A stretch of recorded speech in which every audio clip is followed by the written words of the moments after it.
redirecting to YouTube.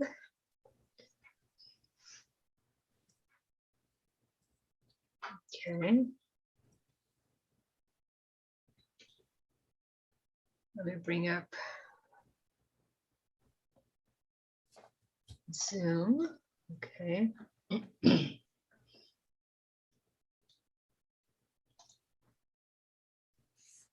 Huh. Let me see here. I don't see anything here. Click on that. Oh, there we go. Okay.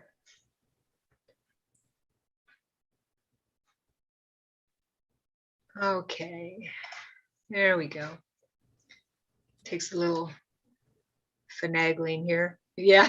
Good to me. Finagling's good. Right, right. All right, we are live.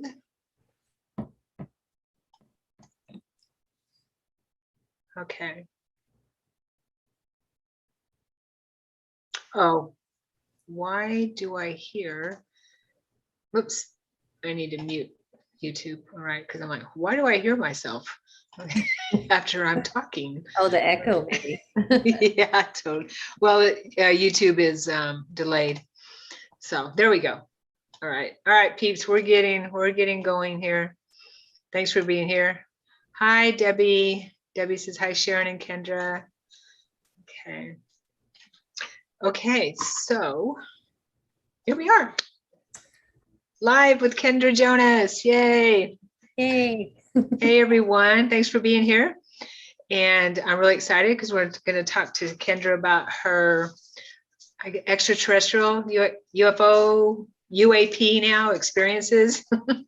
and I'm really excited to talk with her. We've known each other for a little while now. What, about 5 years, 6 years, something like that? Yeah, I think so. Yeah, I mean, off and on, but Yeah. I think we've gotten to do more with each other since we've been able to meet like this.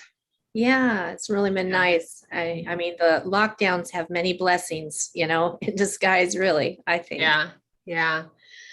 All right, I'm gonna read your bio here, okay? For everyone. Okay. Kendra Jonas is an author, website designer, artist, public speaker, and a channeler for extraterrestrial intelligence.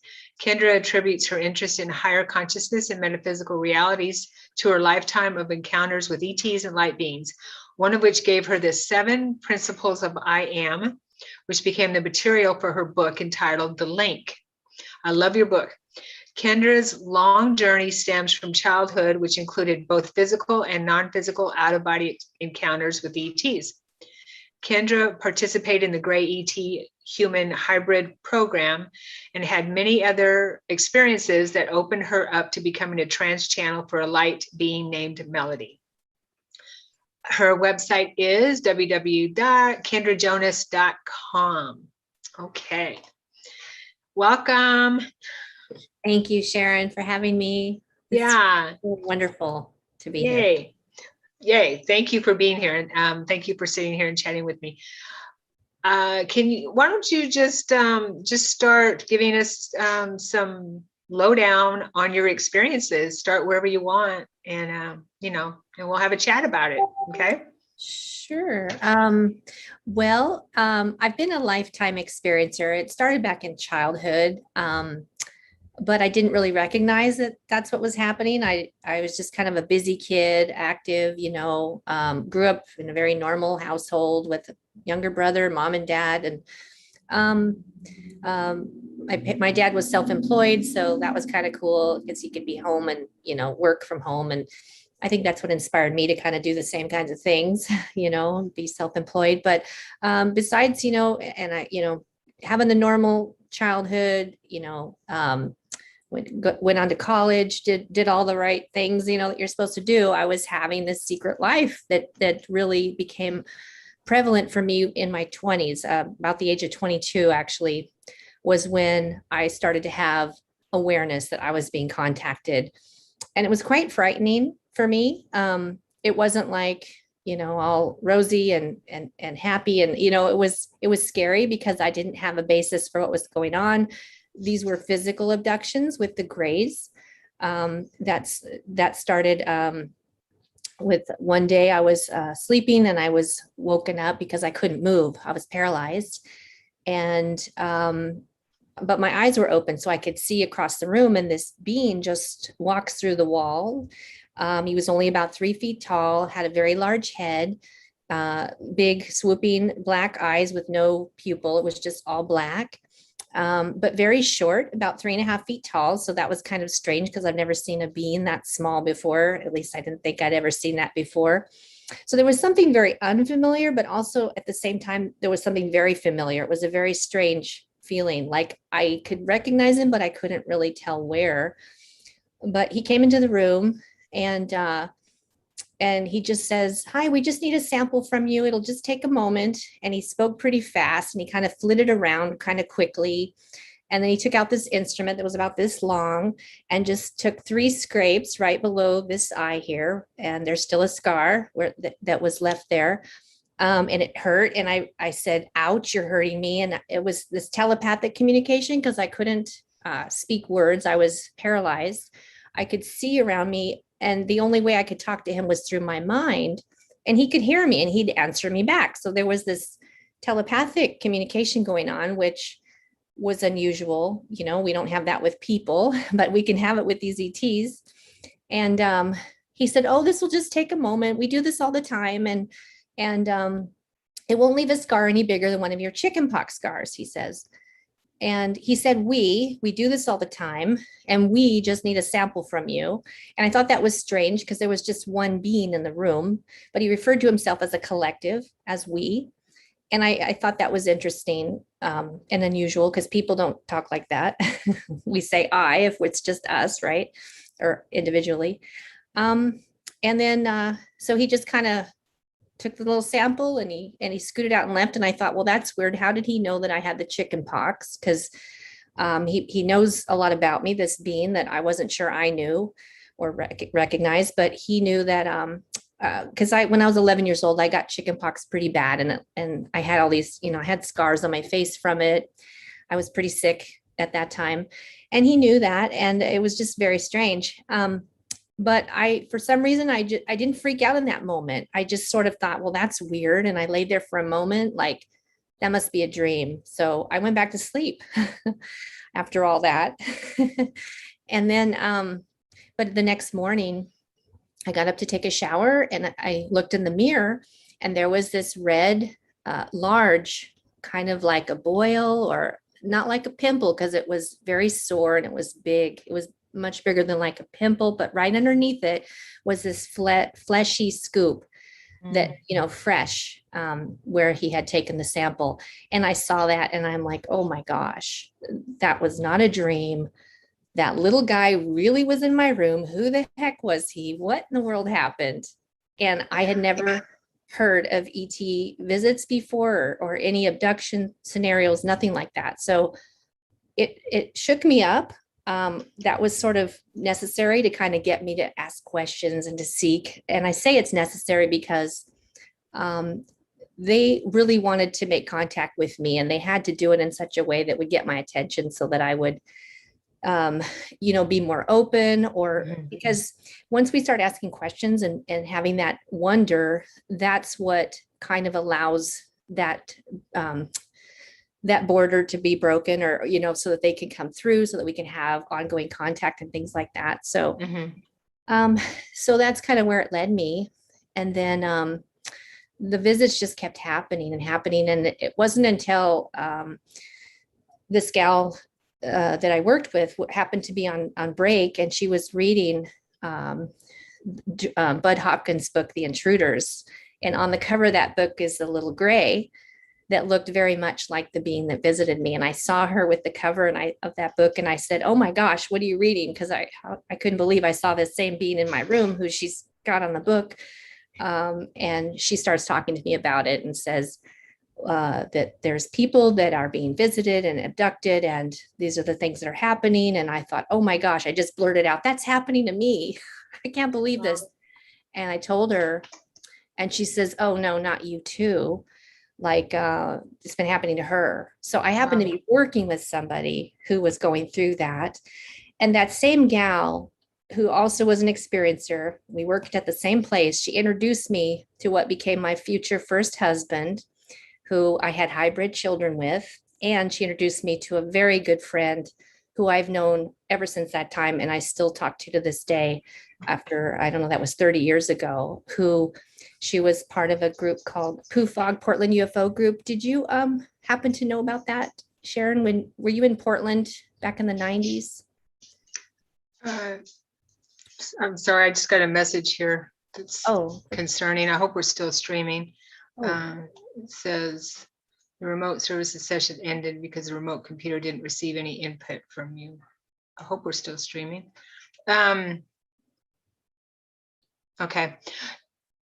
Now, when I moved back to Oregon, the only MUFON, it might have been the same MUFON group. It was just a MUFON in Portland. Is that the one you're talking about? yeah, it was called, Okay. well, it's kind of a separate group from that. It was called PUFOG, Portland. Oh, okay. So it was more like experiencers were going to that group. So I have, Oh, okay. yeah, the gal that introduced me, who was reading the Bud Hopkins book, introduced me to these two significant people. So it started to feel like my life was sort of staged, like kind of set up so that I would have the support I needed, so that I would have the partner I was supposed to have and everything. It was very interesting. So was that group, I'm sorry to interrupt you. I didn't even hear about that group. Was that group a part of MUFON or was it separate just for experiencers? Yeah, I think it was just separate. I don't really know who Okay. started it. It was around for maybe 3 or 4 years, but I met, Oh, okay. there was some people there from MUFON also that I met Mhm. that went to MUFON also. So Okay. Okay.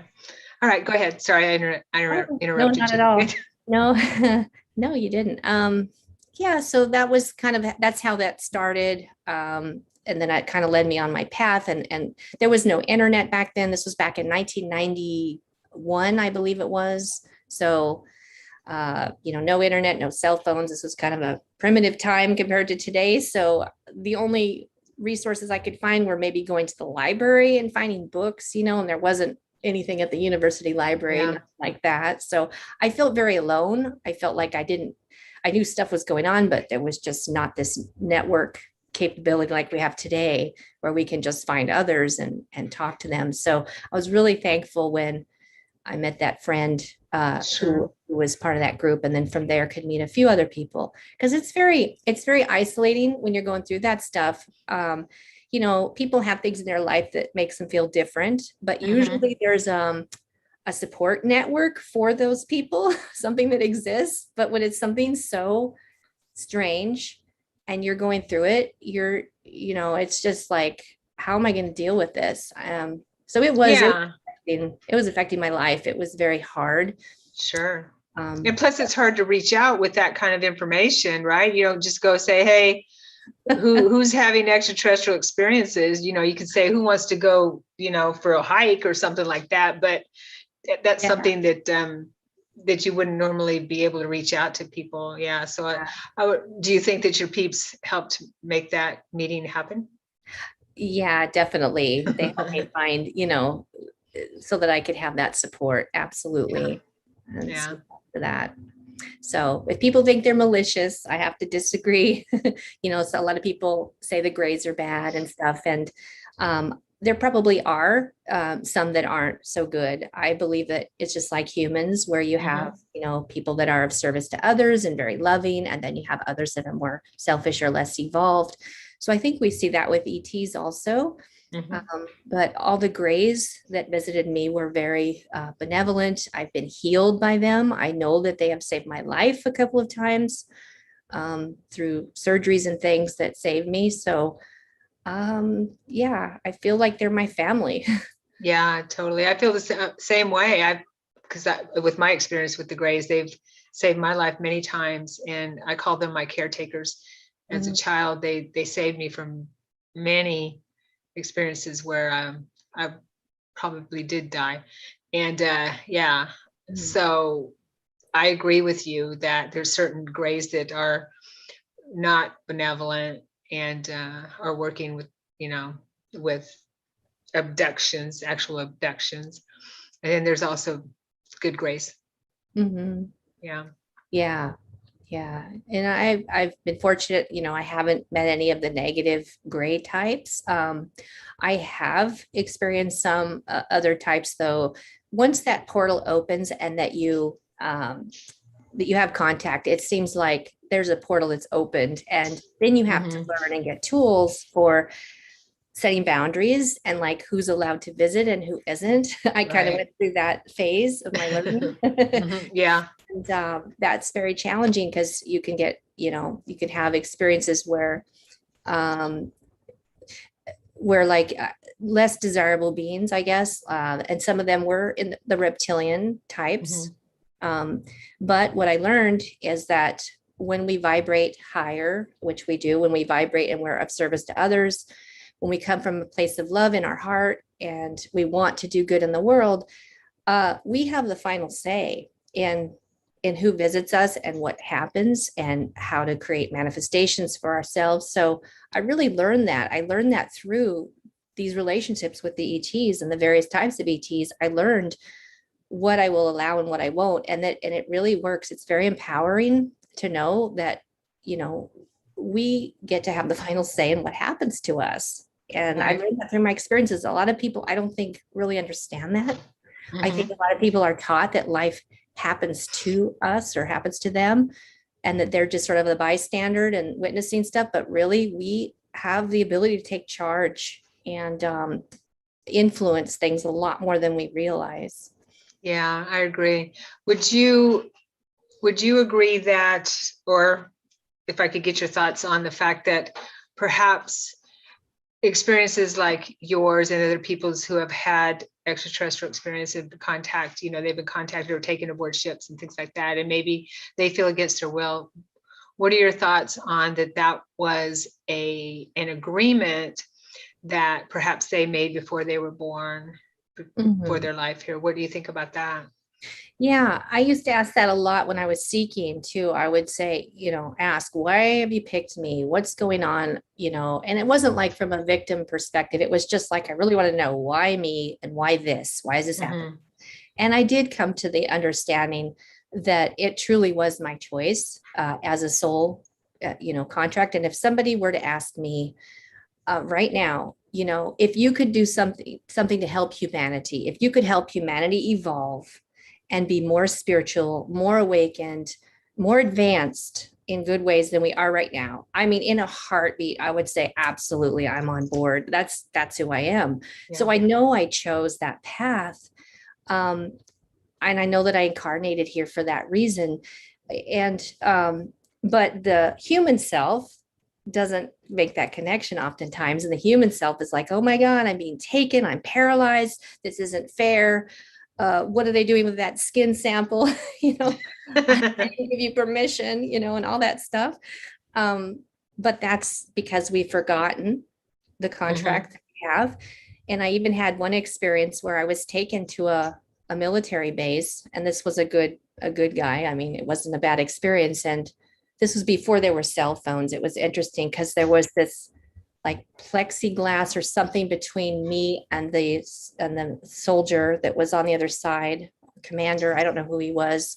And he picks up this phone that was just a small little phone, and it was a cell phone, but we didn't have them yet. But he's me on a cell phone in 1991 or 92. And he says, hello, what are you reporting? He asked me which craft. He thought I was reporting a UFO. He goes, are you reporting a lighted object or is it a metallic object? What did you see? And I go, no, I'm not reporting a UFO. I just had a question. And he said, what? And I said, well, I wondered why I'm chosen. Why am I being visited and by ETs? And he goes, oh, you're an experiencer. I said, yeah, I guess that's what it is. Or an abductee or whatever he said. Whatever you call it. Right? Us. Yeah. Those weird ones. No, I'm kidding. Yes, we are. Yeah. But that's okay. And I said, yeah, I just want to know. He goes, oh, well, it's because somewhere along the line you agreed to this. And he just said it like that. So I got my answer somewhere along the line. So I assume that was back in another life or in between lives. Yeah. Yeah, and I think that sometimes it's ancestral too, that maybe it, whether it's every generation or schizogeneration or something like that, that depending on maybe the soul, that Yeah. would you agree with that? Yeah, definitely, especially for the hybrid program, which I'm part Mhm. of. Yeah, I want you to talk about that, Definitely. please. Yeah. Oh, sure. Yeah, that's definitely going to be in the family line. So how that works is basically if you go down, say, my family line or other people that have experiences, there's been genetic manipulation for these people within the family. And so what's happening is they're hybridizing people, which this has been done to humanity for as long as our existence.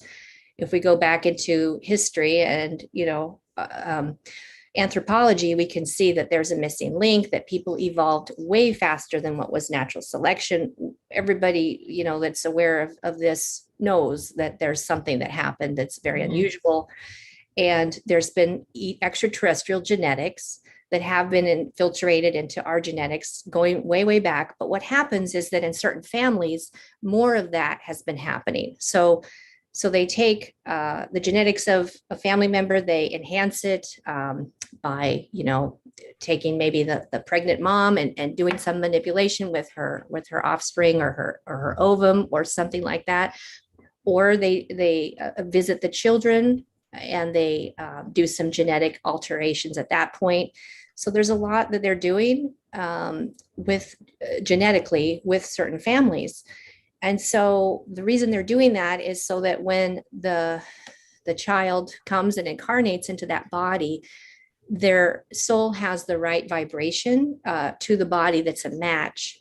Because we can't, where we are now, like we can't incarnate successfully into like a Neanderthal person, for example, Right. that body. We have to have a body that's genetically compatible for the vibration of our soul. So if we're dealing with souls that have been living off planet, that have had experiences with ETs off planet, very evolved souls, and I call them the hybrid children who have actually lived off planet, done these remarkable things that are way more advanced than what we do here. They need a body then. If they're going to come here and help humanity, they need a body that's of the right vibration to match their soul so they can inhabit that body. So they have to do the alterations on the family line to get that to happen. So in a sense, we can actually probably say that we have two different species or maybe more of Yeah. humanoids existing amongst ourselves right now.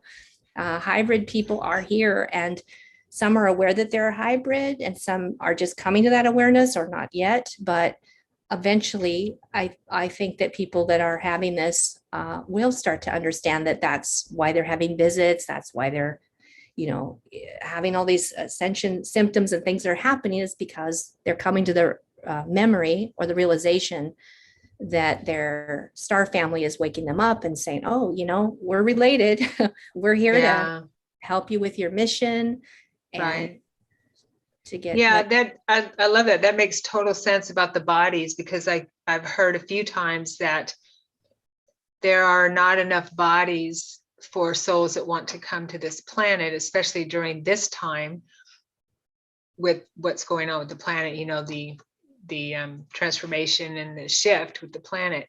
So I would imagine that whoever's, bringing forth that information is talking about the regular human body.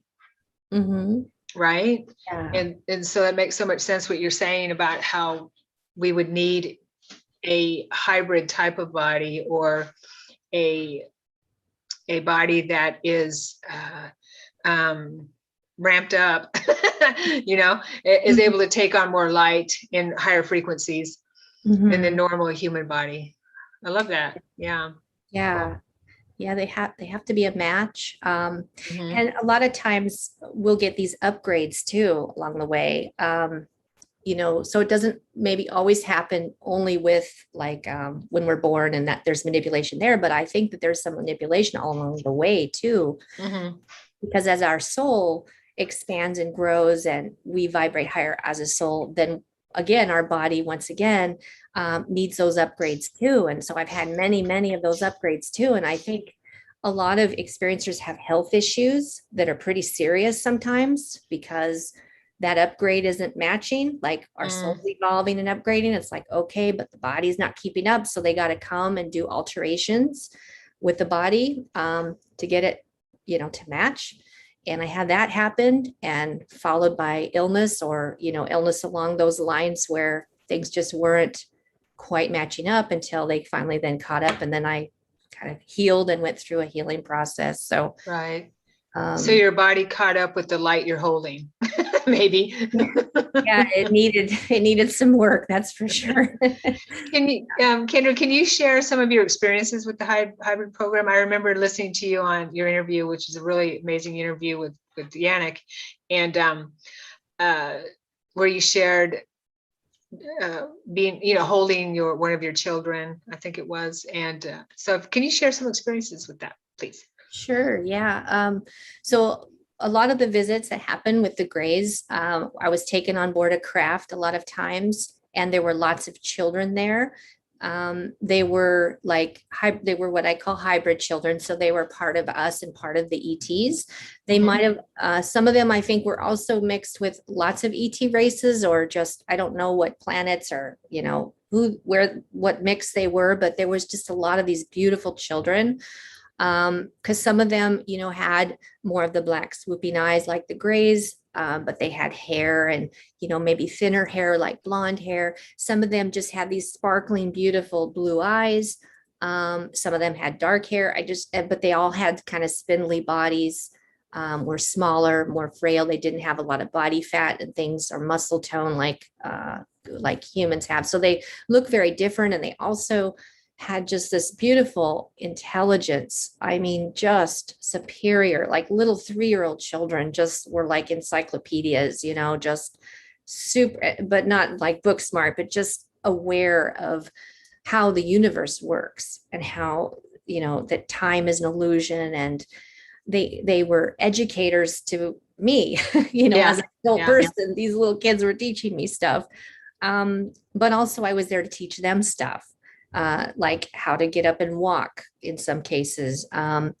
One of the children that I had, I remember the Grays were concerned because one of them did have autism. So I guess there were genetic issues that were, that happened off planet too, which we have here as well. And so they were concerned because she wasn't speaking. She was kind of mute, but she was responsive, just not in the ways that, that somebody for her developmental age should be. So I met 4 of my kids.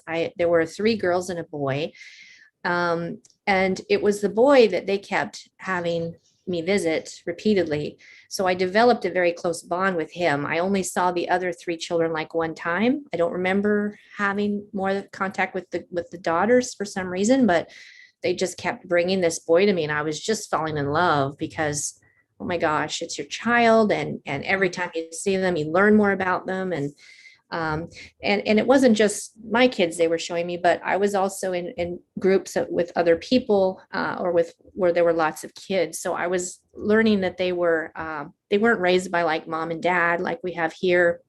It was like this group structure, almost like what you would think of like a boarding school, I suppose, where you have the caregivers or the educators that are kind of supervising or playing with the kids, but they all went to like a school, and they all were just loved in this way, like they could, their abilities were understood and fostered, which we don't really have here so much. So it's a very different way of being, but it was beautiful. And what was interesting, so I fall in love with this little boy. I named him Daniel because I was listening to that song, that Daniel waving goodbye in a plane or something. I forget. Elton John. Elton John, thank you.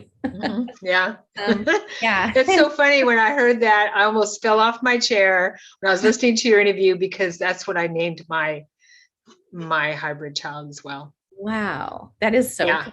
Yeah, I almost lost it. Yeah. I almost fell off my chair. That's really interesting. Yeah, but they already had like this birth certificate for him. It was so interesting. So Hmm. they come and they show me and they said, well, on the birth certificate, it had this strange name on there that said Kayat, Cyatt, I think is how it was spelled, I think. And his birthday was May the 6th. And they were showing me with images and things that basically that he was going to incarnate and I was going to, have him as my child.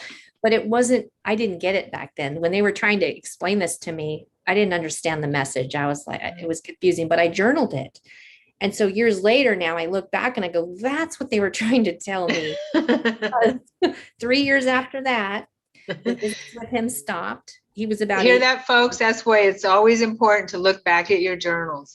Oh yeah, and keep journals. Keep And keep journals. journals. Yeah, totally. Even if you're just want to record your dreams and you don't Yeah. think you've had experiences, everything is so important to document because later you can figure out how they're Mhm. connected. Yeah. Yeah. So he was I saw him regularly until he was about 8 years old, and then it stopped. I'm At that point, I'm married to my first husband. We've been married about a year or two. And that night when he was conceived, I had a visit. I knew exactly the moment it happened because they came to me and they said, instantly, they're like, you're going to be pregnant. You're going to have a child, but it's going to be part your husband, part you, and part us. They didn't use the word hybrid. They were just trying to make it so I could understand. Right. I used that word back then. And so my pregnancy was kind of unusual. I had lots of visits with them. When he was born, his head was extremely large, that the doctor that tried to deliver him, he was breech. He couldn't even turn. So he was a C-section, but he said that his head, I mean, was just so large. It was like 2 inches larger than average infant size heads. Wow. We wanted to see, does he have encephalitis? Is he Mhm. okay? He's like, yeah, I checked out fine. He's like, but boy, your son has a big head. And I mean big. I've never seen a head that big. He literally said that to me. And I knew, I'm like, yep. The Grays have big heads. He's a hybrid, but I didn't tell the doctor that. Wouldn't it be cool that one day we can actually just have that conversation? Oh, wouldn't it? Now it feels so crazy. Yeah. Instead of Yeah. having to hide. Yeah, Mhm. I know. But yeah, I couldn't even put he couldn't wear t-shirts. His head was so big. The Oh, neck wasn't big poor enough kid. on the shirt. I was stretching this t-shirt out one time and couldn't do it. So he had to have button-up shirts. I mean, he's grown into his head now. He looks fantastic. You can't tell. Okay, really, you can't. But I don't know, maybe some people can.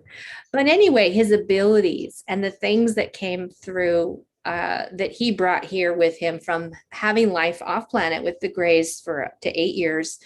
Uh, he's just very advanced, extremely advanced in how he processes things. He can memorize things, like his brain just doesn't work like everyone else's, Mhm. Mhm. Um, Yeah. and he downloads stuff all the time. Like he doesn't come out and channel a being like I do, but he just has information and he's right. And there's So just he no way. knows he's a hybrid channel. I mean, a hybrid child. Yeah, I'm sure he does. He doesn't it's familiar to him. Especially, things like his name. I said, do you remember they called you Kayat? He goes, yeah, that's very familiar, but he doesn't Oh, have cool. memories. Yeah. Like, So you've had that conversation with him then. That's very cool. yeah. Yeah. Awesome. Awesome. So Yeah. when you had that conversation with him, how did he, I mean, I'm just trying to imagine having that conversation with your child and telling them that, they're an ET hybrid. So how Yeah, did that go? pretty fine with it. I mean, I think it resonates. We're very close. He's a great kid. Never any problems. You know, he's just really busy. His mind is just so, I mean, he's fluent in Japanese. He's a programmer with computers. Like anything he wants to learn, he can learn it. So he's just very busy, like absorbing everything like a sponge. It's pretty amazing. Nice. Yeah, but when I've told him, I mean, he's really on board with it. I channel melody for him. He's very open to all of it. So So he's like, yeah, what else is new? yeah, it's kind of like that. Yeah. It What doesn't else you allow got, him Mom? that- Yeah. Yeah, Yeah. Okay. right, right. Exactly. Oh, that's so funny. I love that. I know. It's- So what is he? He's a teenager now, right? Actually, he's 26. Oh, I'm thinking of your other son then. Yeah, my Don't you have a youngest one is teenager? 16. Okay. Then I have a Okay. middle one that's they're all boys. The middle one is Okay. going to be 22. Yeah. Wow. Okay. Yeah, that's cool. I love that story. Yeah. Personally, I do remember seeing my children as well. I didn't, not live, but don't have live. I wasn't live. It was after the fact, like the next morning, I'd be like, I know I went somewhere, then the memories would start coming. Mm. And recently, I actually saw my Wow. granddaughter. Wow. Yeah. Plan it back. I know. Is it with the Grays, or do you know where she's dwelling, or? She's with other hybrids. Yeah. And her mother, my daughter, was there with her. And apparently I visit them quite often. Wow. And so I just don't remember all of them because, it's emotional, but It is. they were showing me what she could do. That she could levitate. Oh, wow. While she was upside down. I think she was like 3. And I knew it there, how old she was. And it was just, because they're just like, let's show grandma what you can do. That's so weird for me, but let's just show what, your new trick or what you can do. And so I remember she had pigtails and her hair was thin like theirs. But she had pigtails and her mother, my daughter, was holding her by her legs and she just let go and she put her arms out and did something with her arms and just stayed afloat while she was Wow. upside down. Interesting. Wow. Cool. Her arms. Did you happen to do this motion, like, when you're swimming on your back? Was that what you saw? Yes. You know Yes. what? That is just so bizarre because the ETs have taught me how to fly, and this is this motion that I do. Oh, And wow. that sounds so weird, but I don't It's know. not weird to me. We're travelers. So yeah.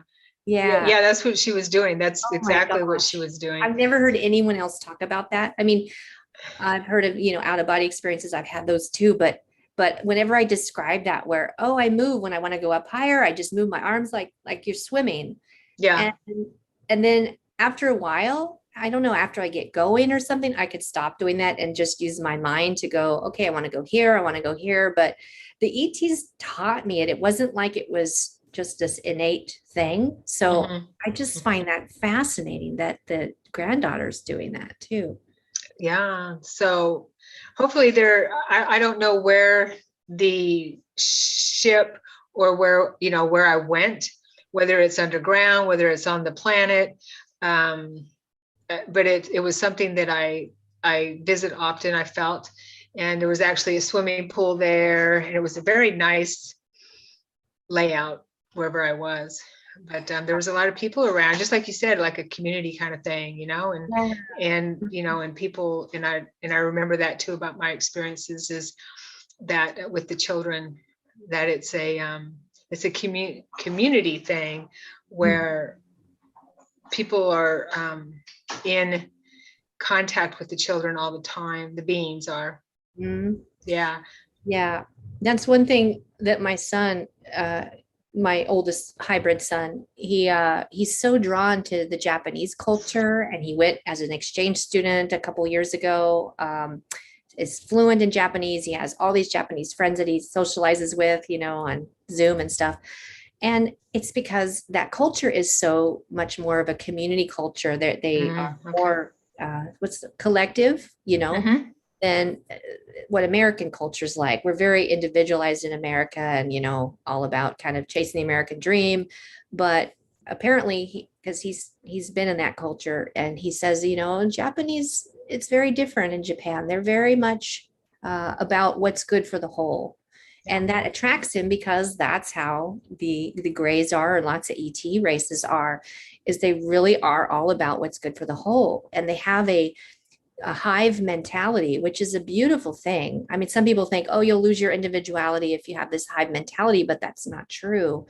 You actually are individual. You are an individual, and you're actually acknowledged for how your individual is an asset to the hive, because it's, you really see the abilities in the person and you welcome it more, and it becomes part of the whole. And one thing that the Greys really taught me, or that kind of blew their mind about how humanity is that we don't evolve together very well with technology and things.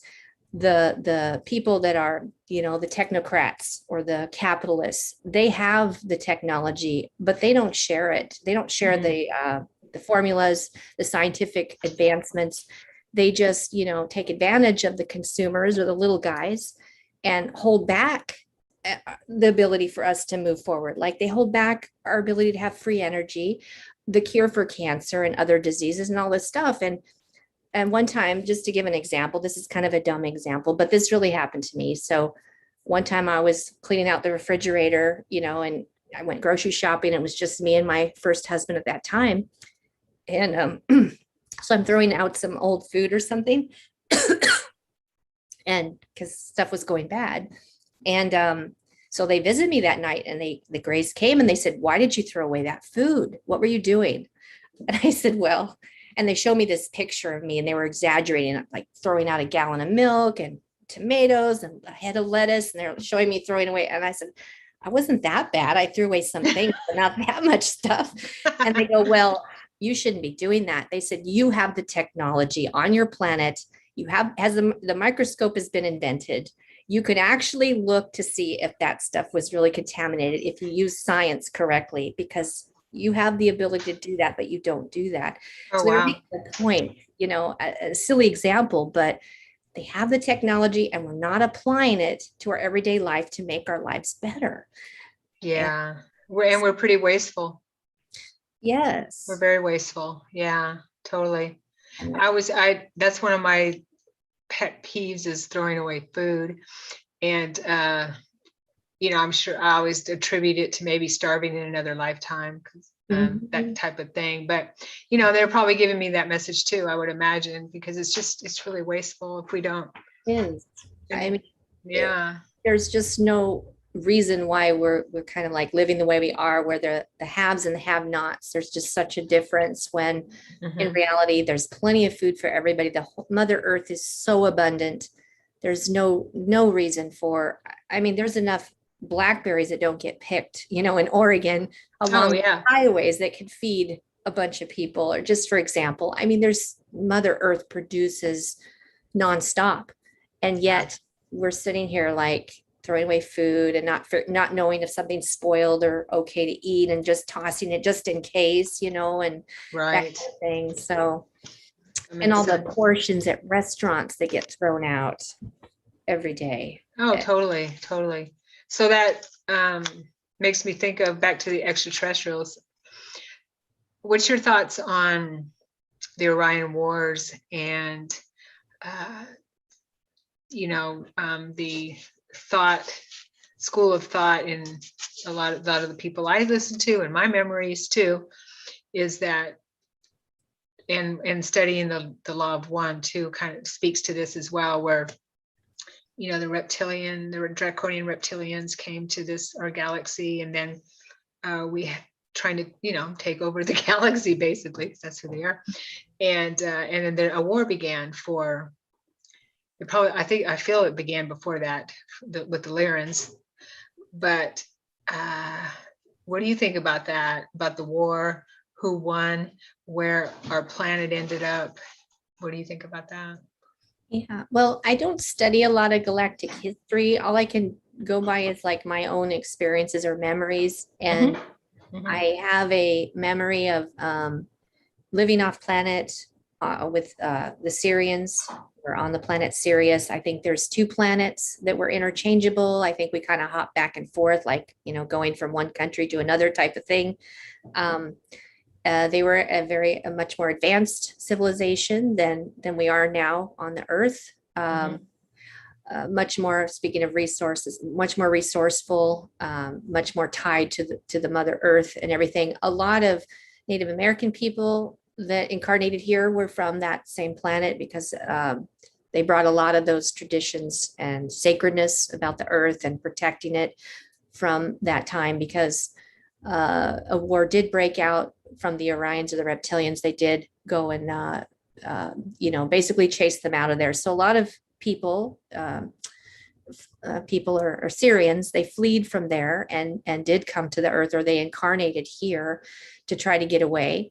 But the Orions, I believe, followed them, and they've been harassing us ever since. They're still trying to win, and it's, the war is a war for our consciousness. It's things like trying to get us to forget who we are and our multidimensional nature and our ability to use all of our, abilities to operate outside the matrix. So they're trying to kind of keep this frequency fence around the earth. They're trying to do it through chemtrailing, through GMO food, through the whole dumbing down agenda with the school system and a medical system and all that. And the money system, all of it just to make us feel weak and powerless and like we're in scarcity and lack all the time and that kind of thing. That's a program. So they do it through these kinds of manipulations because if we remember who we are and we remember our multidimensional nature and our infinite soul and our ability to connect to our star family and ask for help, because when you ask, we receive. They can intervene that way when we ask, because we have free will, so they don't intervene unless we're really wanting them to, and that kind of thing. So that's what they're trying to stop.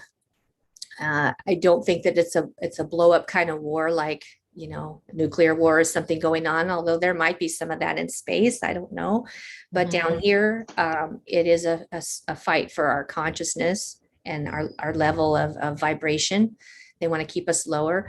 And then there's these parasitic beings that feed on the loosh or our lower vibrational emotions. So there's an attempt to keep farming for this group of beings, which I call the archons, or I don't know, what do they call the jinn or something? I guess there's all different names. Yeah, it depends on what culture is talking about them. Yeah, Yeah, I've heard lots of names for them. Yeah. So feeding off fears and misery, that type of thing. Yeah. So that could be why this whole thing is happening, is just to keep feeding these beings, where they're trying to harvest us, our energy. But once we wake up and we're onto it, we say, no, we can see you now. We know you're doing this. Stop it. That's all that has to happen. And it stops, because it's just, they have to keep us asleep so that we don't recognize what's going on and try to stop it. So I guess stopping it is just being awake to it and not living in fear.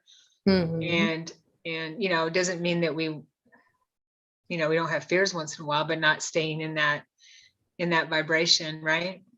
Exactly.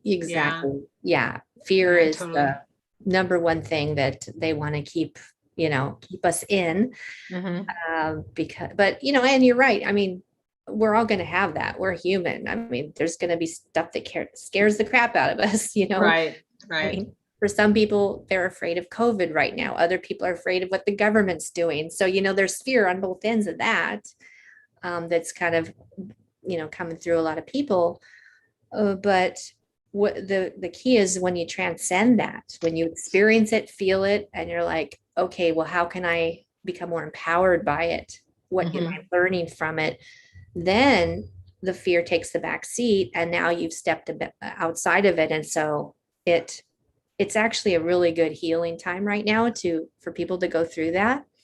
Right. Totally. Yeah. Yeah, I agree. Yeah. I do have memories of the galactic wars too. And they're not good memories at all. Yeah. Because I think you have a lot more memory than me. What do you remember? Well, I remember being a soldier, and a lot of my friends who were killed by terrible weapons, very different than what we have now. But it was all out in space, right? And yeah, and it's not detailed memories, but memories of just being in that space of seeing my friends being hurt and killed at this in a really bad way. The pain of it stays with me when I'm able to tap into it. So I think a lot of us have that within us, and the same as Atlantis and that type of thing. But I kind of feel that we lost that war. And I believe in Law of One. They talk about that, the beings that channeled the Law of One, Ra talks about that they left the planet because they say that they were naive. But I believe that it was an agreement where they left because the Archons or the reptilians the Draconians ended up winning the planet. And we became a slave race to them. So that's just my take on it at this point in time. But that's kind of a downer, right? We're waking up to it, and it's not happening anymore. More and more people are here during this time to reverse that, what's going on. And we've come to the end of that. I know that. What are your thoughts, Kendra, on the recent disclosure of those ships? Have you seen that from the Pentagon? No, this week? Oh, yeah, it was the last couple of weeks, I guess. The Pentagon says that there's some UAPs or UFOs in the sky that the Navy, I guess, had were seeing on night vision, large triangles, I think, and there's 3 or 4 of them, I believe, and the Pentagon is confirming that they are real, meaning that they're UFOs. So if you haven't seen it, then maybe you can't give it. A friend told me about it though, and okay, she actually had a significant sighting a week or so ago. And she was telling me about the pyramids, like pyramids in the sky, like these were very different. And she saw these objects, so it's almost like flying houses or something, or stations or something that people are seeing. Much different. So yeah, I'm getting, as a download about that. I think that there's forces coming. I think that they're preparing for something to happen. I think that there's the extraterrestrials that haven't been so nice, that have been trying to create fear and basically depopulate us, or whatever that agenda is that they're trying to pull out right now. I think that their numbers up soon. I don't think it's going to go on much longer like this. Yeah. So your feelings are, I know you haven't had time to sit with it or anything, that they are extraterrestrial, because my feelings are that they're not, that they're human made is my feeling. As soon as I heard about it and saw it, that's what I felt. But that doesn't mean anything. So and I was wondering if you saw the photos of it or the video. Yeah, because I didn't see that. I guess I was just going by what my friend saw and what she felt that was. And so are these were these like pyramids also, or what shape? Oh, interesting. The ones that there was a few that I saw, but the main ones were the Black Pyramid, and it just seems kind of clunky. Well, yeah, I know that, but kind of a coinky dink that all of a sudden the Pentagon is releasing these videos, when it just seems too easy. Yeah. And like, why all of a sudden would they disclose when they kept it all silent before, right? Yeah. And I've also heard information that, and it makes sense to me too, that what you were talking about and what we were talking about the bad guys, the bad reptilians or whatever, are going to might, when they get backed into a corner, might stage alien invasion. Mhm. Okay. So this could be a precursor to that, just to, Mhm. because they were seen around, I think, a naval base or I don't know, or an Air Force base or something like that. I don't know. I can't remember. I'd have to, do more research on it, but it seems just doesn't feel right to me, but everyone use their own discernment. Yeah. Yeah. I think anything that here's some advice or whatever, anything that the media pushes out, anything that's out there, I would be skeptical of. Yeah. Yeah. Just use your own discernment. Always, it's, Mhm. I've luckily I've had the type of mind that doesn't believe anything the media has not believed anything the media or the government tells me for a very, very, very long time. Yep. And I use my own discernment on it. Mm. So yeah. We've been lied to way too many times, and they've been caught lying for us to like start believing them now. It's just this history is so long of like lie after lie. And when you're awake to it and you like, well, like, wait a minute, or see things that don't add up over and over and over, it's like, Right. Yeah. We have a question here. Do you want to answer a question or look at a question? Sure. Okay. So this is from Melissa. Can you weigh in on how we're related to ETs? Do we all incarnate from the same collective consciousness? Ooh, that's a good question. I think it's yes to both of those things. My guide Melody, who I have clairaudience with, she's taught me a lot about that, and she refers to herself as being from an oversoul group of the fifth dimension. So when we get into higher vibrations, beyond the fourth dimension, we get into the fifth dimension. We're working from a collective and an individual place in consciousness.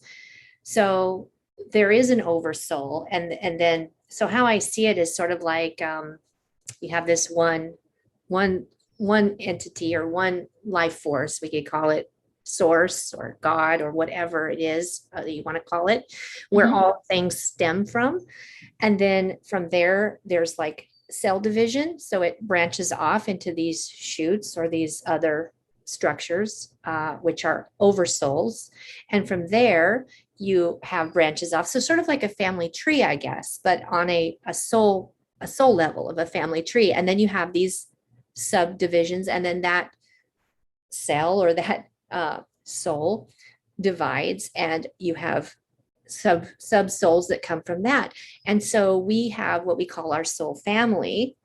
We have these sections where we have resonance with certain people. We find our tribe, we find our kin, and people that incarnate together over and over, or people that have resonance with other planetary star systems that they might incarnate from there. They're part of this same soul, oversoul. So in that sense, we are all connected. It just depends on how far back you want to go. Yeah. Or if you want to look at yourself as an individual, then it's just one little branch off an oversoul. So that's how I've been taught anyway. What about you, Sharon? Oh yeah, I totally agree with that. Also, I think that we're so programmed to believe that we're human. We're not human. We're light. We're energy, and so any extraterrestrial might not be related to any other being that's not this type of human. Although understand that this part or the galaxy is predominantly human-like, right? But there are other beings that are not. So yeah, I think we have that program within us that it's difficult for us to perhaps wrap our head around the fact that we might be have any type of being, and I'm repeating myself, that looks very, very different than us. Mm-hmm. Yeah. And I found that we have many star families or many existences on different star systems, and like what you were saying, and we have a group there. We might have another group over here in another star system, and we have the human group here, but they're still all connected, right? Mm-hmm. Yeah, I mean, the Galactic Federation of Light is a coming together of all these different beings from all different planetary systems that have a collective goal in mind, and that's to keep us all free and sovereign, and to evolve the higher consciousness in all people. And so, Mhm. and so there is definitely a collective at work in our genetics. I mean, we're all a mixed bag of extraterrestrial genetics. We all hold many different species of ETs within us.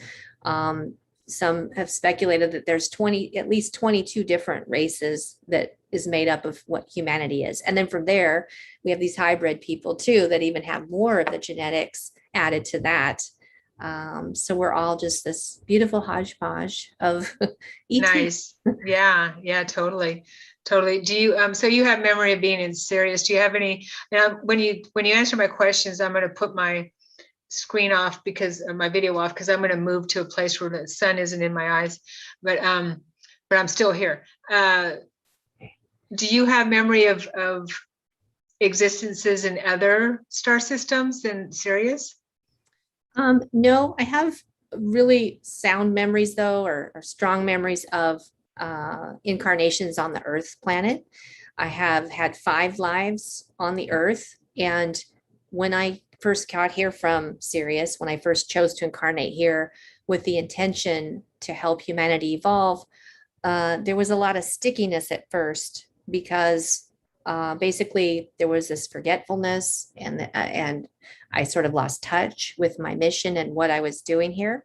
So when I look back on the 5 lives I had before this one, there's a tremendous difference. I wasn't aware there was a lot more violence on the planet back then. Going back even just a few lives from here, there was tons of injustices and wars and things. Humanity as a whole has evolved so far. From one generation to the next, we are evolving so fast and so far.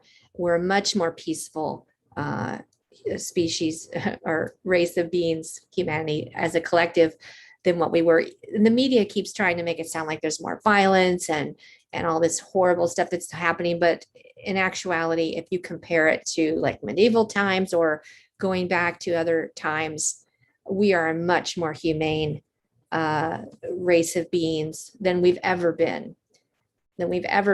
And this is why, the reptiles and the negative ones, not all reptiles are bad, but the ones the Orions that want to control and dominate this planet, this is why, they're trying to make it seem like things are just out of control and it's so violent, and they're just trying to get us to adapt to that mindset that we're violent and we're bad people, and we shouldn't love who love ourselves because we're just born bad.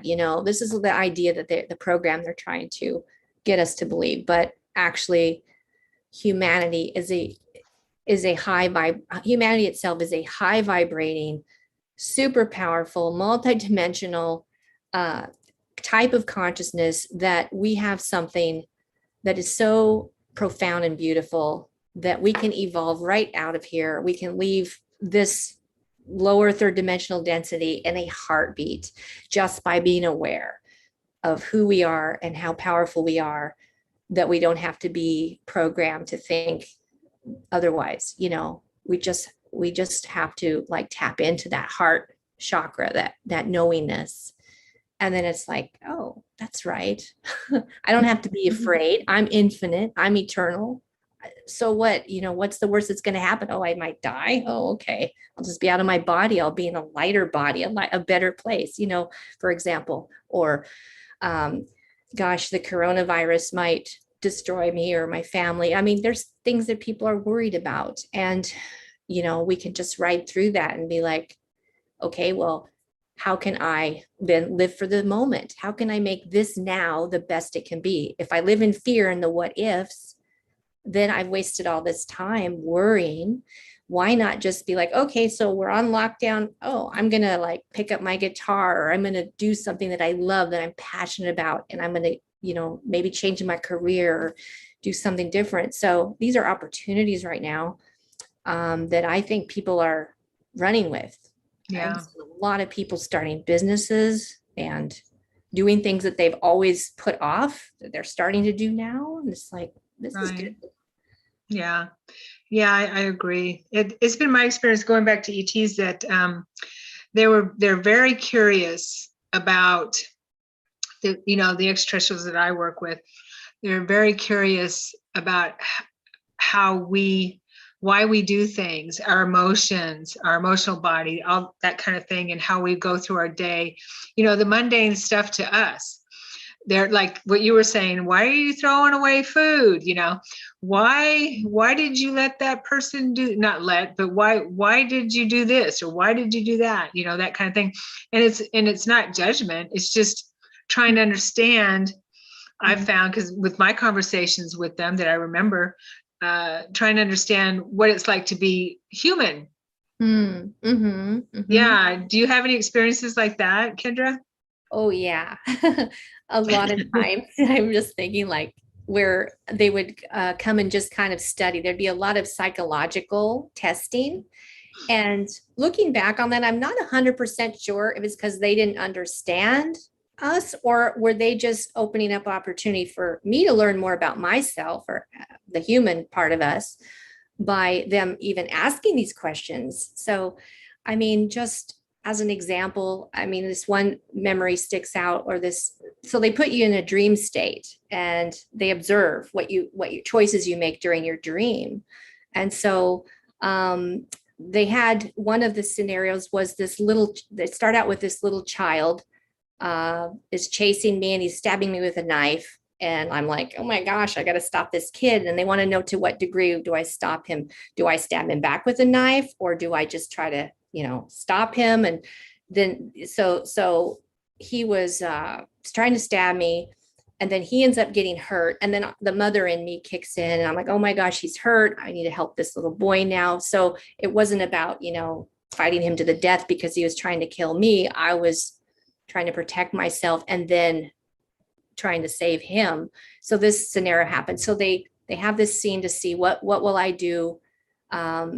How nurturing am I? They were checking that. Then the next scene is, so now I'm in a car, in the backseat of a car, and I'm trapped there with this dog. This pit bull is biting me, and my leg and ankle is being bit. And it's like, okay, so what do I do? So I'm kicking the dog in the face to try to get my leg out of his mouth because it's hurting me.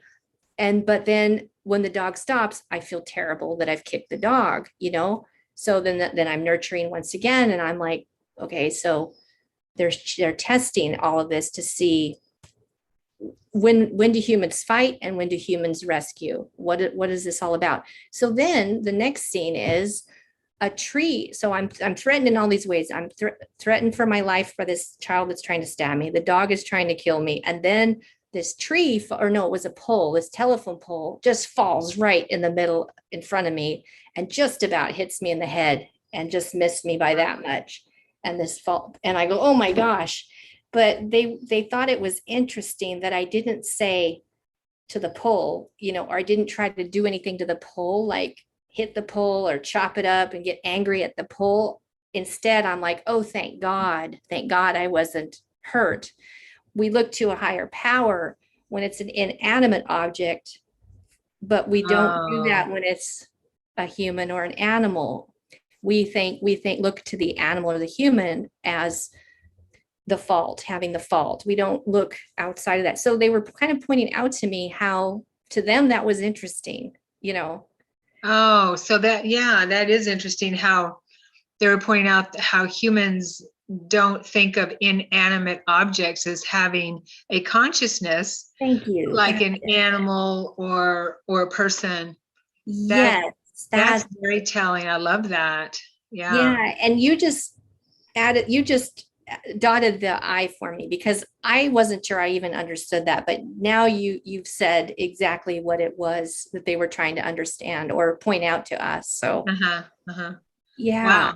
Yeah, that's beautiful, because we don't. In a book I read about Ho'oponopono, the teacher in the mainland, Dr. Hugh Land, what he does is he goes to a chair and he talks to the chair and tells the chair, I'm going to sit in you. How are you doing today, chair?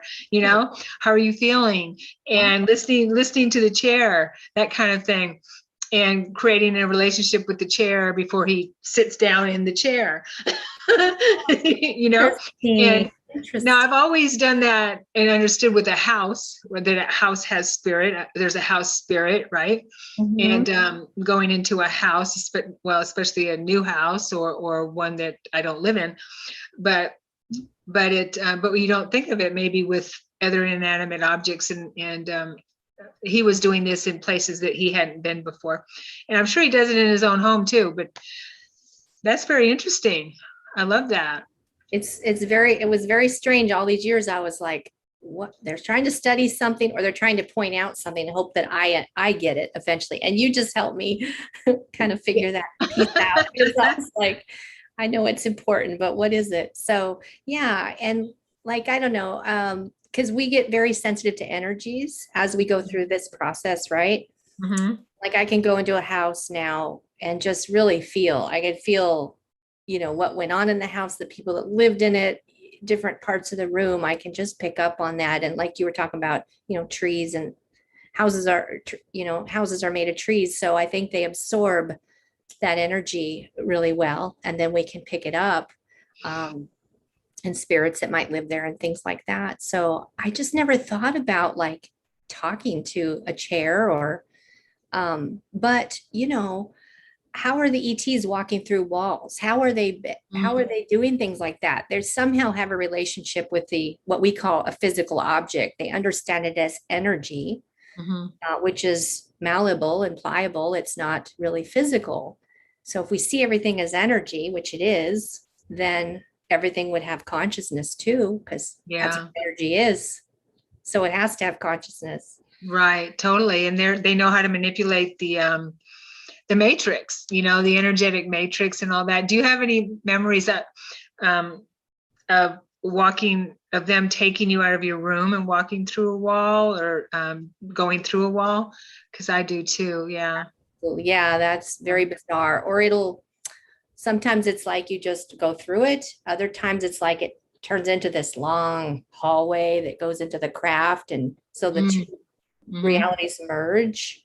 And so I'm seeing, you know, the bedroom and my sleeping husband in the bed, and I'm getting further and further away, but I'm definitely through a wall because I'm going out somewhere that way. So it's like a portal, a portal is created kind of thing. Yeah, it looks like a hallway. Hallway, like a portal. Yeah. Literally, they just connected this hallway to what should have been the wall, but it's open, and I'm going that way with that.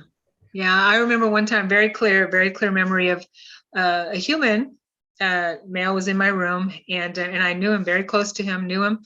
I went with him, and he wraps some kind of a wrap around me, a blanket or some kind of something that changed my molecular structure, obviously, I guess.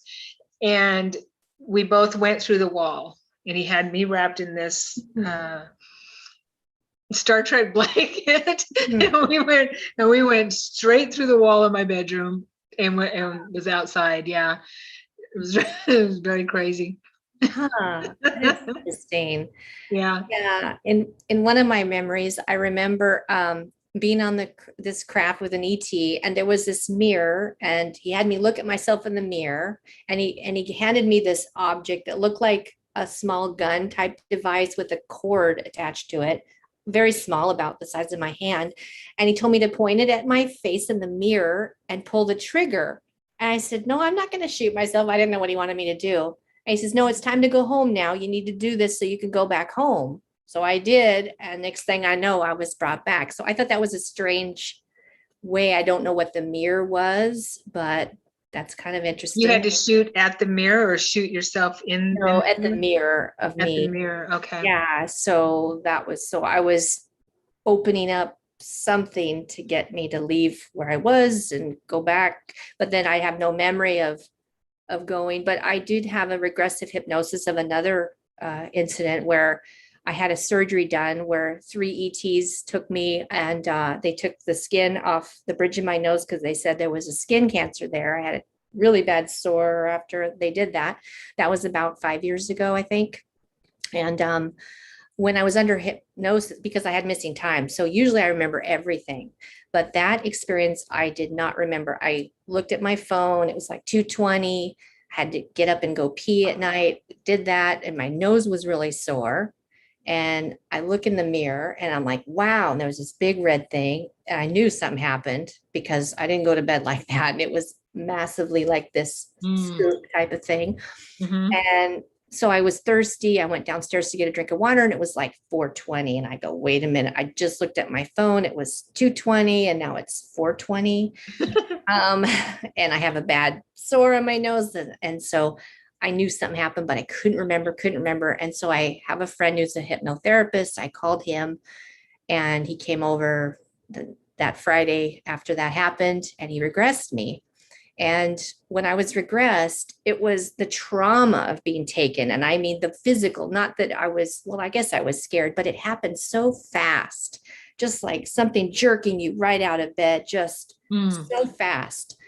And my physical body just couldn't handle it. I was shaking under hypnosis. I felt like gravity was just pulling me and my cells were going to explode. And I don't know what, it didn't feel good at all. And my hypnotherapist kept trying to kind of, okay, just look at yourself on a TV screen, try to remove yourself, Mhm. just to breathe through this. Anyway, and then once I'm on the craft, I was just fine. The beans were there. They had this little thing they put over my nose, like this triangle, and they started working on it. They told me what they were doing and why, and they were good. It was a good thing. They probably saved my life again with this Wow. surgery, so I didn't get Yeah. skin cancer there. Yeah. And then they put me back, and everything was fine. But interestingly, that act of being taken and remembering it, remembering being taken, it did something to me genetically, or it, and Melody even explained, she says, yeah, it broke, what is that? When you have a genetic mutation, it breaks your chromosomes, or what is it? I don't know, your DNA, I guess, can break. She Okay. said Oh. that trauma of reliving it and actually remembering it on a conscious level caused some a genetic alteration or mutation. Oh. I got sick. That's when I got sick, Sharon. And all that happened to me the next day after that hip regression hypnosis. So, Wow. so there's a reason when they don't want us to remember, there's a reason. When we go Mhm. revisit it, we Mhm. literally, I believe, something in our molecular structure, some part of our consciousness revisits it. It's not just a memory. We're not just doing it up here. We're actually there. I believe I went back there under Yeah. hypnosis, and that is what my body couldn't handle it, because the next day, that's when I got so sick. I was out gardening, and all of a sudden it felt like this battery just drained out of my body. I felt like I was going to pass out. A day after that happened, I just kept getting worse and worse, and I couldn't even get out of bed. I had to be Wow. taken by ambulance. I was bedridden in the hospital for like 3 days straight. Horrible. Like, we're talking not being able to get up. So bedpans and the whole thing, Wow. bad Yeah. memories there. But it took me 6 months. I was in a wheelchair after that for 6 months. I was so sick. But that was just that was a good thing, because it really taught me a lot during that time. It needed to happen the way it did. But yeah, so you were just talking about being taken, and what happens to the body when it goes through Uh-huh. that. So when they're doing it to us, they have the technology, they know exactly what they're doing to bring us back in one piece. But when Mhm. we undergo hypnosis, if we're not supposed to remember something, I just have to say, it may not be the best thing to do for people because of what happened to me. So Yeah. So do you think maybe um that they allowed you to remember it for that experience itself, to the aftermath of it, because you said that it was that you learned something from it as well? well, yeah, after I got sick, Yeah. I think I just needed to, because I ended up having a near death experience from that. And that just opened me up even more. It really helped me understand what's important in life. And, Mhm. because I was really getting wrapped up in my work and, Okay. as a web designer, and just, Right. um, I just would have kept going down that path instead of later becoming a channel and really trying to do something with my life that was, really helping other people. So I think I needed that to happen. It was Yeah. on that level, it was good. Yeah. Yeah. I tend to think that sometimes, well, a lot of times that we have to go through trauma, some kind of trauma, in order for us to move on a different path that we're meant to be on, if that makes any sense. Yeah. Definitely. Yeah. I mean, a lot of people have these life-changing experiences and it's from a trauma usually. Oh, Debbie says she has to leave, but this was amazing. Thank you so much. Thank you, Debbie. We'll see you later. And if anyone has any questions for Kendra and both of us, I'll give my ideas on whatever it comes up to. I'm not shy about that. Go ahead and type it in and we'll continue to chat. When you were talking about the dream state and how they were observing you during the dream state, I'm a little confused about that. Did they take you on the ship or wherever they take you, or was that you were at home dreaming and you just knew this was what was going on, or they told you later? How did that transpire? I'm not really sure. It's just that when I have a dream, I know when it's them.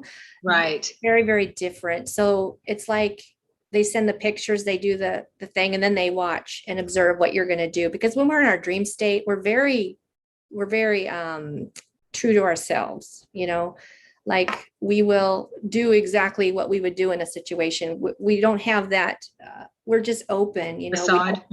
We don't have that block where like we try to put on a mask or, hide who we are. We really do what we're going to do in the dream state for what we would really choose to do. Our true selves can show up. So I think they like to do it. It's almost like being in a state of hypnosis where truth serum, where, they want to know the truth about what we're going to do and our true behavior. What better way to study that than in the dream state? So they have the ability to influence that, to, have us, whatever scenario they want to show us, and then watch and see what we do to react. So that happened a lot. There were just different tests that they would do with me. Just sounds like, it sounds like, I mean, I know that this whole human thing is a huge, big experiment, right? Like everything. And so, it sounds like they were, to me, it was, of course, better, but so it was not a test for them, but an observation for them as well. Because I could just see them with their clipboard, or whatever, their little computers. Okay, Kendra reacted this way to this. Okay, we'll put that one up here and see how she reacts to this. We'll chalk that one up here and see how she, and then and study the aggregate of human behavior kind of thing as well. Is kind of what I'm feeling from it too. Does that make sense? They absolutely do that. So no judgment, just this is how, how she reacted. Yeah. And they needed to know that before that being even came and took the skin sample and introduced himself in that way. They actually were giving or sending me and my first husband the same dream. I talked about that on the show with Yen also. Oh yeah. Where we had the same dream. And in some scenes in that dream, we experienced things rattling and shaking inside the apartment. So our apartment later then started having those things happen. So they observed how we would react to paranormal things in the dream state before it actually happening in the real experience. So they totally set that up and observed. I mean, we had the same dream, had the same experience. That's crazy. So they could see how will these people handle the paranormal. And then so they start introducing that. So then I had things vibrate, shaking, rattling the house, a TV turning off and on, Tupperware floating out of the cupboard, all these things I talked about before that happened there. That was their way of introducing to, get us open and to paranormal because they were about to make their way into my life and they didn't want to do it all at once and scare the crap out of me any more than they had. But they still ended up scaring the crap out of me, but I guess it was better. Oh, and the other thing they would do, Sharon, is after I would have the experience, they would have me dream that I wake up from the experience, or that I stand up, come around the side of the bed and shake my husband and tell him, oh my gosh, I just got abducted. I need to talk to you about this. And then I would tell him what happened. And they would have me replay that same scene about sometimes 8 times over and over. They would loop it and watch me calm down each time before they would fully let me wake up and come to from that experience. So they would watch me to make sure I wasn't completely freaked out and terrified. Because when I would dream that I would talk to my husband, it was releasing Pitocin and I was calming down each time.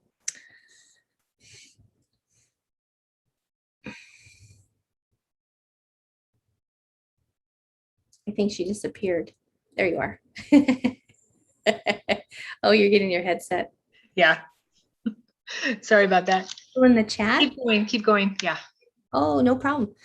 No. Yeah. So, I mean, all their intentions to me were very benevolent, benevolent. Sorry. Benevolent. Yeah. I know what you meant. Good. Yeah. So, and whether it was for them to study us, I think it's a mixture of both. I think they're studying us to learn, but for the benefit of us, to make sure that we're not totally freaked out, and so that they can gauge things and figure out the best way to communicate with us without freaking us out. Yeah. Did you ever read or see the movies, the Divergent series? Divergent. Oh, wait. Yeah, I saw one of them, not all of them. Yeah. Okay. Yeah, I read the series quite a while ago, quite a long time ago. And, it's kind of like, what was that one series? Hunger Games, a little bit. Mm-hmm. And there's in the Divergent series, there is a scene, or part of the story is that they put people in this dream state. They inject something, they put them in a dream state. It's like a dream state or an experience that's real. It's a, I guess you could call it virtual reality, mm-hmm. to see how they're going to react to mm-hmm. it. Mm-hmm. And if they are divergent, which is mm-hmm. someone who's aware and awake kind of thing, mm-hmm. then they are able to control the scene. Mm-hmm. It's always a dangerous scene or a dangerous situation, and they're able to control it. Mm-hmm. And what you were telling me reminded me of that. Mm-hmm. And so interesting. Yeah. Yeah, that is a really good comparison. Because they would sometimes have these situations and test me to see if I remembered, for instance, they taught me how to fly. I was telling you about that before. And when I'm in the astral plane or in a dream state or whatever, and I feel threatened by, the archons that might be there trying to attack us, because they'll mess with us there, especially light workers and people that are, trying to do good in the world. They definitely try to make us afraid in that state. And then I'm told, remember, you can fly, you can ascend mm-hmm. out of the situation anytime you want. Mm-hmm. Oh yeah, I forget that I'm not physical and, bound to the earth. Okay, so then I just fly out. And it's interesting because those beings can't fly. As soon as I fly out of there, it's over. Yeah. I've learned with being a traveler is that there's nothing that can hurt us in that state. Doesn't matter who it is and or what it is. And we, like you said, all we need to do is, and what I've learned is all I need to do is face it and say, hey, you can't hurt me or whatever, mm-hmm. and send it love or just be aware of it, and the scene completely changes. That's the divergence you were talking about right there. That's the divergent. Yeah, totally. Yeah. You become aware that you are, it's not that you can manipulate the dreams so much, but you know that you're way more powerful. You know that you're light, that you're energy, and you're a soul. So nothing can hurt you. And right. You lose that idea that you're earthbound or that you're physical. You're aware that you're not when you're dreaming. But many people forget when they're dreaming, they think that they're physical. So they get Oh, scared right. and they're like, I can't move or whatever. Yeah, we all do, right? When we're just in that non-lucid dream state, we just kind of go along. Right. Okay, there's a blue tiger in my front room. Oh, okay. All right. I'm just gonna keep doing what I do, whatever that is. Exactly. It's not a big deal because it's kind of like we go through our day, Exactly. Like, just gonna go along with everything. Right. We forget that, oh, I'm dreaming, or this doesn't have to be like this. Well, Yeah. A blue tiger. That's kind of weird. Maybe I'm dreaming. Oh yeah, I am dreaming. Now I'm going to ride this tiger all over the place, and then you can control the situation and control it because there's nothing like it. I love it. I know. Isn't that great? And that's what's so interesting. The ET experience has definitely changed that for me. The dream state completely changed and evolved for me from the ET experiences. So I am much more aware now. I can get out of situations. I realize my full potential. What was the other thing I was going to say about that, though? Oh, interpretation of dreams, too. Yeah, I mean, totally. I know exactly why I'm having the dream, what it means. All the pieces fit. And I never could have that in the past. I didn't have that awareness or interpretation. Has that enhanced for you also? Oh, big time. Yeah. When I write my dreams down in the morning, and I'm very upset if I don't remember anything about my dreams, which is kind of rare unless I have to be really, really tired and sleep really hard. But yeah, I write them down. And as I'm writing them down, I'll get insights. Mm-hmm. And when I'm finished, because I like to write, sometimes if it's a really long one, I'll dictate or type, usually dictate, but and I'll get insights as I'm doing it. And then I'll sit with it for a little while and I'll, write my questions and try to get some insights on it and then write those insights down as well. And it helps me. Oh, good. And that way, if I can go back later, I can go back later and look at it and something else might come. So my dreams are very important and our dreams are very important, but I find that my extraterrestrial peeps do contact me a lot more now in the dream state than in the here state, in the physical state, right? They don't have really, I'm doing a lot. I mean, my role is a lot different. Mm-hmm. I'm not a baby maker anymore. So I'm, doing, my role is different. So there's right with the ETs. Yeah. With the extraterrestrials. Yeah. Yeah. So now I'm out flying ships and stuff like that. Right. Oh, wow. That's cool. Do you have memory of that? No, I'm not really into piloting, I guess, or flying the ship. I'm usually a passenger. Okay. But I do the flying thing with out of body stuff a lot. I'm out of body a lot, and it's wonderful. Totally. And information also downloads on a regular basis, or just things will just be shown, or it's so clear. I just love it when like all of a sudden they're just like here and here's some information. It's like, oh my gosh, I've been waiting for this. Or you just know when it's like really important and you write it down and integrate it, and it just helps you get to that next step, whatever that is. And it's wonderful. Yeah. And I think in the dream state, we're just more open, or they can reach us differently. If it's in the conscious state, we're so distracted. We're not like this open book so much. We're so busy. I mean, I'm just I got family stuff all the time and work. And so they better, if they want to catch me, they got to do it when I'm sleeping. Yeah, totally. I get it. Yeah. Totally. Yeah. Yeah. It's, I agree. Our attention is out here rather than in here, and they can work with us a lot easier when we're focused within, right? Yeah. Yeah. Yeah. Totally.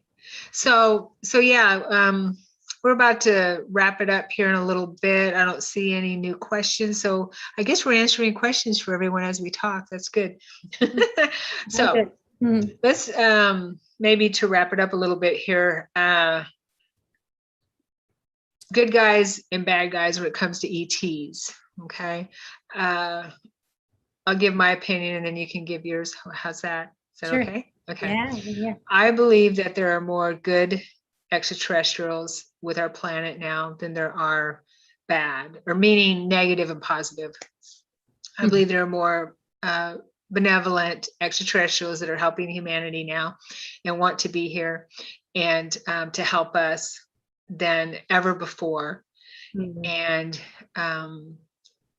And that there's so much light being bombarded onto the planet as well, that that there's no way that we won't ascend at the end of this cycle.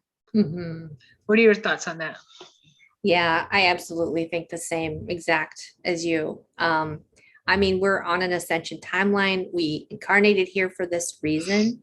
So we're here to witness it. We're here to kind of guide and be there for others that need us. And we see both sides. We see contrast. We see the negative beings and what they're capable of. But the good is just so much more powerful. It's working with source and all that is. And so there's just no way around that. So they may try to think that they, have a foothold because they have technologies that are advanced, or they're keeping some people asleep or whatever. It's only these things that they're doing are only pushing us further into ascension, because the obstacles or people that are having adversity that causes them to seek outward or seek inward in things and resolve their problems that way. They're becoming more spiritual. People are becoming more spiritual from all the stuff that's happening. They're looking for justice more. They're seeing the media and all the lies that are out there now. It's just so transparent. Whereas before it was kind of murky, but now, you'd have to be living under a rock not to see what, like how crazy things are. So Totally. can we not ascend from there? I just, yeah, it's happening. It's happening right now. Do you have any advice for people who might be experiencing extraterrestrial contact now, or who is being taken and maybe is having a hard time with it, having spotty memories, and they think they're crazy, because I thought I was crazy, that's for sure, when all these memories started flooding in. That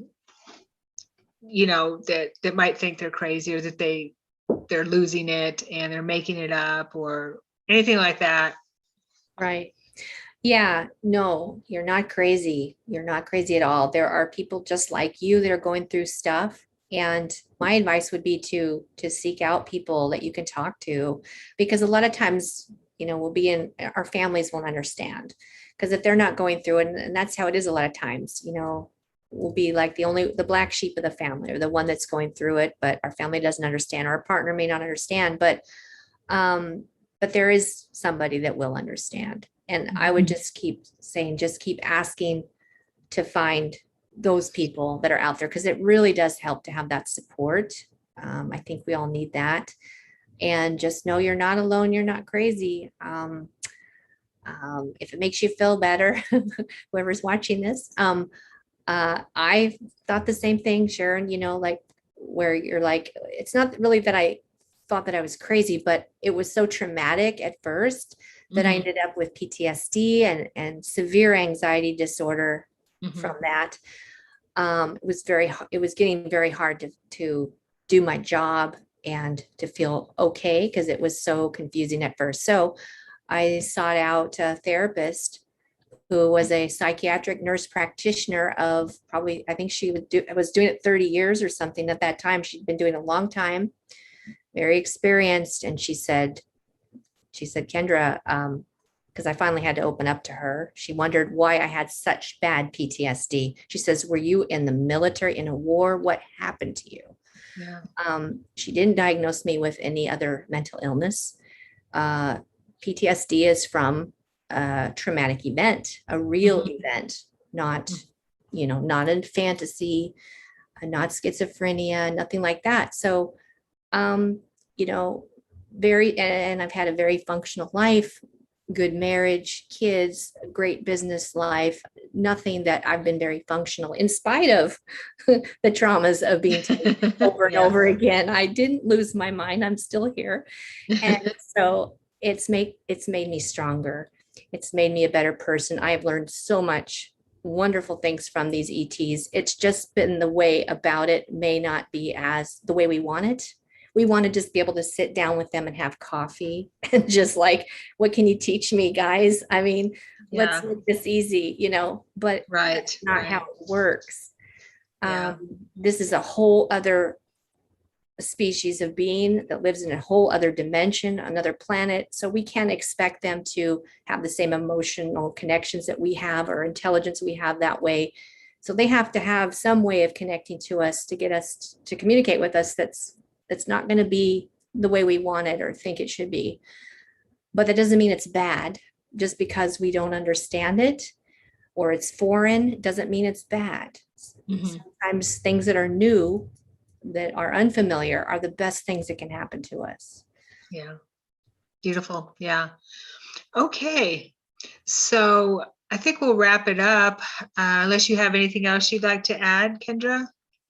No, it's been wonderful. Thank you for having me. And thank you to all the listeners. And I hope that this helped. I hope that everybody on their journey can find peace and love in spite of all the crazy times. I think there's some exciting adventures ahead of us. Great. Yes, I agree. And if you would share with everyone where they can find your book, the link. Yeah, that's available on Amazon. If you type in the link by Kendra Jonas, Jonas, you can find it there. My website is kendrajonas.com, and you can find it there also. Great. Okay.